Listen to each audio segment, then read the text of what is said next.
നമസ്കാരം. Today at മലപ്പുറത്തിലേക്ക് സ്വാഗതം. Policy എടുത്തിട്ടും ചികിത്സാ ചെലവിന് ഇൻഷുറൻസ് തുക അനുവദിക്കാതിരുന്ന കമ്പനിക്കെതിരെ ഉപഭോക്തൃ കമ്മീഷൻ വിധി. ചികിത്സാ ചെലവും നഷ്ടപരിഹാരവും കോടതി ചെലവും ചേർത്ത് 2,97,234 രൂപ നൽകാനാണ് ഉത്തരവിട്ടത്.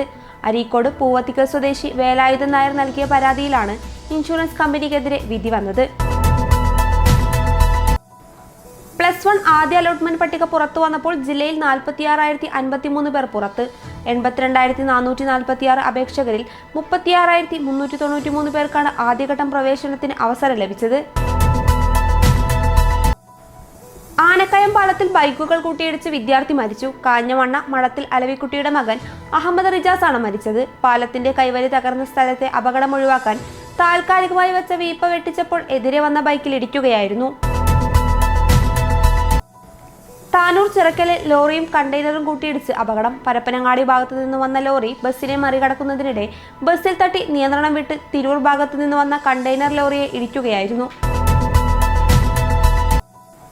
ഉമ്മുൽകുവൈനിൽ ഗ്യാസ് സിലിണ്ടർ പൊട്ടിത്തെറിച്ച് ഗുരുതരമായി പരിക്കേറ്റ മലപ്പുറം ചെട്ടിപ്പടി സ്വദേശി മരിച്ചു. പരപ്പനങ്ങാടി ചെട്ടിപ്പടി സ്വദേശി തറയിൽ അബ്ദുറഹ്മാനാണ് മരിച്ചത്.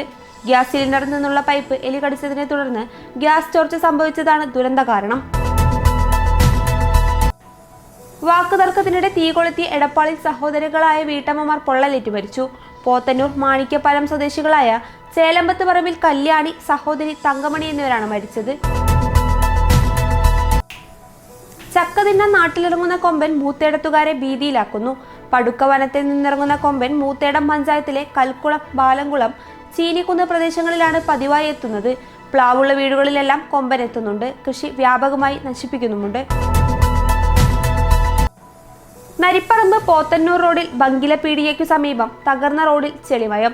റോഡിലെ ചെളിയിൽ നിയന്ത്രണം വിട്ട് നിരവധി ഇരുചക്രവാഹന യാത്രികർക്ക് പരിക്കേറ്റു. തകർന്നു തരിപ്പടമായ റോഡിൽ ബുധനാഴ്ച ക്വാറി മാലിന്യം കൊണ്ടുവന്നിട്ടിരുന്നു.